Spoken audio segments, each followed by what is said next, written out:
Zoom call join అవుతున్నారు. Right, ఇక మనం డిబేట్లోకి వెళ్దాం. అయితే తొలుత వైఎస్ఆర్ కాంగ్రెస్ పార్టీ నుంచి మంచి మల్లేశ్వర్ గారు ఒకసారి వారితో మాట్లాడదాం. మల్లేశ్వర్ గారు గుడ్ ఈవినింగ్ అండి. Sir good evening sir. రెండు ఘటనలు ప్రధానంగా ఒకసారి డిబేట్లోకి వెళ్ళి మనతోటి గల్లా మాధవ్ గారు, గుంటూరు పశ్చిమ ఎమ్మెల్యే గల్లా మాధవ్ గారు మనతో ఫోన్ అందుబాటులో ఉన్నారు, వారితో మాట్లాడదాం. రైట్, మాధవ్ గారు ఫోన్ కట్ అయింది. మల్లేశ్వర్ గారు గుంటూరులో జరిగిన ఘటన ఏదైతే ఉందో ఆ ఘటనని వైసీపీ రాజకీయం చేస్తుందంటూ టీడీపీ నేతలు మాట్లాడుతున్నారు.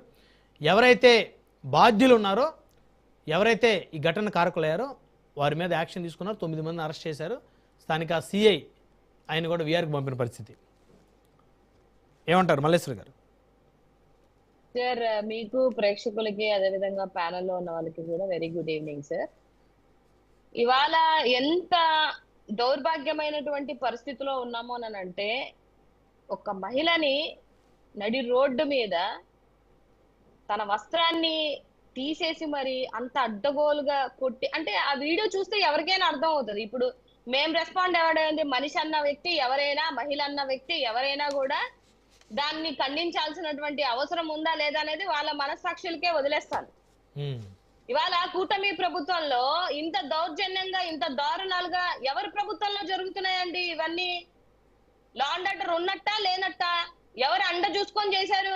మీ టీడీపీ వాళ్ళే కదా చేశారు. ఎవరు అండ చూసుకొని చేస్తున్నారు? గల్లా మాధవ్ గారు అండ చూసుకొని చేశారా?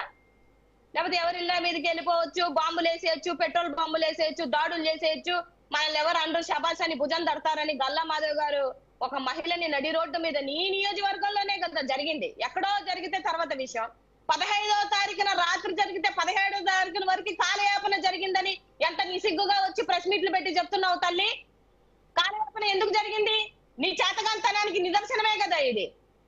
కేసు పెట్టడానికి వెళ్ళినప్పుడు నీట్ గా కనిపిస్తున్నాయి వీడియోలు. చిన్నపిల్లాడు కూడా చెప్తాడు ఇది అన్యాయం అని. ఇది అన్యాయం అనేది మీ కళ్ళకు కనిపించలేదా? ఎందుకని రోజులు కాలయాపన చేయాల్సినటువంటి అవసరం ఏమొచ్చింది? వాళ్ళు కేసు తీసుకోలేదు కాబట్టే కదా మీ దగ్గరకు వచ్చారు. నీ నియోజకవర్గం ఎస్సీలకి, ఎస్ఐలకి, సిఐలకి చెప్పవా? ఏదన్నా అన్యాయం జరిగితే ఆడబిడ్డల మీద ఇమీడియట్ గా యాక్షన్ తీసుకోమని వచ్చి చేసేంత వరకు, వాళ్ళు వచ్చి చెప్పుకునేంత వరకు పోలీస్ డిపార్ట్మెంట్ వాళ్ళు ఏ మాత్రం చీమ గుట్టినట్టు కూడా చలనం లేకుండా ఉన్నారు అని అంటే ఎవరిదండి తప్పు? ఎవరిని నిందించాలి? అంటే ఇవాళ హోంమంత్రి అనిత గారికి కూడా అడుగుతున్నా, ఇదేం కొత్త కాదు. మీకు గత సంవత్సరంలో చూసుకుంటుంటే ఆవిడ సొంత నియోజకవర్గంలోనే బట్టలోడు తీసి మరి కొడితే కూడా దానికి అతి లేదు, గతి లేదు. ఇది సాంప్రదాయంగానే జరుగుతున్నాయి కదా మీ కూటమి ప్రభుత్వంలో. వచ్చి ఒక ప్రెస్ మీట్ పెట్టిందా అనిత గారు? దీని మీద ఖండిస్తున్నానని చెప్పేసి మాట్లాడారా ఆవిడ? కాదు మల్లేశ్వర్ గారు, ఈ రోజు అనిత గారు ఈ అంశం మీద చాలా సీరియస్ అయ్యారు. సిఐ గారిని కూడా వీఆర్కి పంపించారు. అదేవిధంగా ఎవరైతే నగరంపాలెం సిఐ ఉన్నారో ఆయన కూడా ఒక వీడియో రిలీజ్ చేశారు. ఆల్రెడీ ఈ అంశానికి సంబంధించి ఎమ్మెల్యే గారు గల్లా మాధవి గారు ఆదేశాలతోటి గురువారం నాడే కేసు నమోదు చేసి నిందితులు అదుపులో తీసుకున్నామని చెప్పారు ఆయన. అంటే ఈ రోజు ఏదో సోషల్ మీడియాలో బయటకు వచ్చి వైసీపీ ఫైట్ చేస్తే అదుపులో తీసుకుంది కాదు, మేము గురువారం నాడే ఎమ్మెల్యే గారు చెప్తే కేసు పెట్టామని చెప్తారు. మరి అంటే ఇక్కడ బాధాకరం ఏంటంటే ఎమ్మెల్యే గారు చెప్పకపోతే కేసు పెట్టరేమో అదే తెలీదు. అదే అడుగుతున్నాను నేను. ఎమ్మెల్యే గారు చెప్పకపోతే మీరు కేసులు పెట్టరా అంటే ఈ 1 డేలో ఏం చేద్దాం అనుకున్నారు? మీ టీడీపీ వాడు కాబట్టి ఆయన మీరు ప్రొటెక్ట్ చేసుకుందామని చెప్పేసి లాలూచి పడదామని చేశారా? గేమ్ అలా ఎందుకు చేస్తారు? అలా అయితే ఎమ్మెల్యే గారు చెప్పరు కదా కేసు పెట్టమని, అదుపులో తీసుకోమని. అరే కాదండి, ఇప్పుడు ఆ నియోజకవర్గంలో ఎమ్మెల్యే కాకపోతే ఎవరు చేస్తారు? మీరు నేను చేయలేం కదా. వాళ్ళు ఎక్కడికి వెళ్తారు? సామాన్య ప్రజలు. ఒక ఆడబిడ్డ ఎక్కడికి వెళ్తది? బట్టలోడ తీసుకెళ్తే ఆవిడ గుండె ధైర్యానికి ఇంకా హ్యాట్సాప్ చెప్పాలి. ఇంకొక మహిళ అయితే ఇప్పటికి సూసైడ్ చేసుకొని చచ్చిపోయేది. ఎట్లాంటి పరిస్థితులు ఉన్నాయండి నాకు తెలియగలుగుతాను. ఈ రాష్ట్రంలో ఎత్ర నారేస్తూ పూజంతే రమంతే తత్ర దేవత అని అంటారు. ఈడ పూజించడం దేవుడెరుగు. మరి ఎంత అంటే వస్త్రాపరణ చేయడం ఏంటండి నాకు అర్థం అవ్వదు. ఒకవేళ నిజంగానే వీళ్ళు అన్నట్టుగానే గొడవలే అనుకోండి, గొడవలే రెండు వర్గాల మధ్య గొడవలే అనుకోండి, అలా ఒక మహిళను అలా ట్రీట్ చేస్తారా? ఎంత దొమ్మ పొగురు లేకపోతే ఒక మహిళని నడి రోడ్డు మీద అంతమంది మగాళ్ళ ముందు ఆ రోజు కౌరవ సభలో ఏ విధంగా అయితే జరిగిందో ఈ కౌరవుల మధ్య కూడా మహిళలకి అదే అవమానం జరుగుతుంది అన్న దాంట్లో 1% కూడా కాదు ఇక్కడ మల్లేశ్వర్ గారు ఒక చిన్న అంశం ఇక్కడ. ఇప్పుడు ఎవరైతే అక్కడ ఆ అంశానికి బాధ్యులయ్యారో వారిని ఎవరో కూడా తెలుగుదేశమో లేకపోతే ప్రభుత్వమో వారిని సమర్థించి వారిని కాపాడే ప్రయత్నం చేసిన పరిస్థితి లేదు. 9 మంది మీద కేసులు నమోదు చేయడమే కాకుండా అరెస్ట్ చేశారు. కోర్టు కూడా వారికి రిమాండ్ విధించినటువంటి పరిస్థితి ఉంది. ఈ అంశం మీద అందరూ కూడా సీరియస్గానే ఉన్నారు. అయితే ఇది ప్రభుత్వానికి అంటగట్టడం ఎంతవరకు కరెక్ట్? ప్రతి అంశాన్ని కూడా ఒకవేళ రెస్పాండ్ అవ్వకపోతే చెప్పండి. ప్రభుత్వానికి అంటగట్టకపోతే ప్రభుత్వం ఎవరు ప్రభుత్వం ఇది? లాండ్ ఆర్డర్ చూడాల్సినటువంటి అవసరం ఎవరికి వచ్చింది? ఎవరు చూడాలా? వైఎస్ఆర్సీపీ చూస్తుందా? ప్రభుత్వంలో ఎవరున్నారో వాళ్ళే చూడాలి కదా. అక్కడ ఎవరైతే ఎమ్మెల్యే ఉందో వాళ్ళే కదా రెస్పాన్సిబిలిటీ.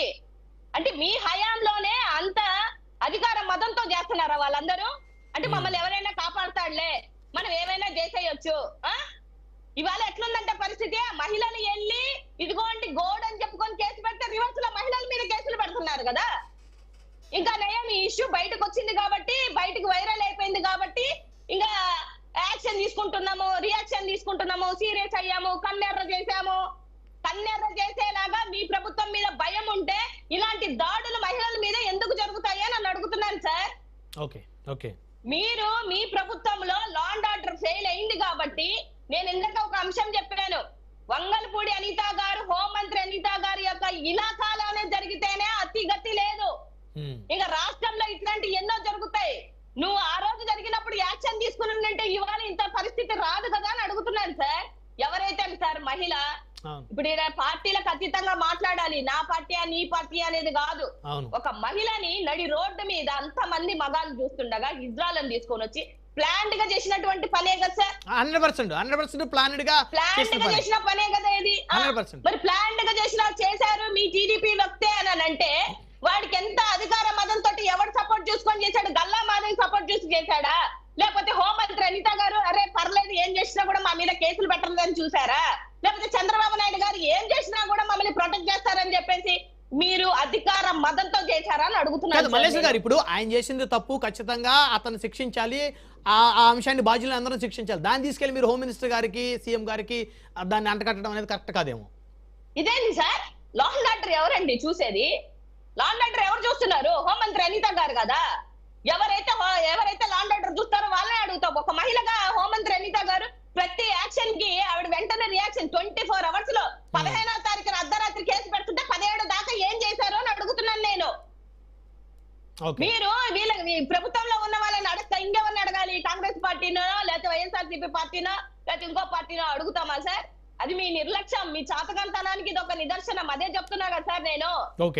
పాండవుల యొక్క సభలో, ఆ కౌరవ సభలో ఏ విధంగా అయితే మహిళకు ద్రౌపదికి ఆ రోజు అయితే అవమానం జరిగిందో, ఇవాళ ఈ 164 కౌరవ సభలలో మహిళలకు జరుగుతున్నటువంటి దౌష్టికం ఇది ఎవరు సమర్థించడానికి లేదు, ఎవరు భుజాలు తట్టుకొని చేసింది ఏమీ లేదు. నేను అనేది ఏంటి, ఆ పని చేయడానికి భయం ఉండాలి కదా.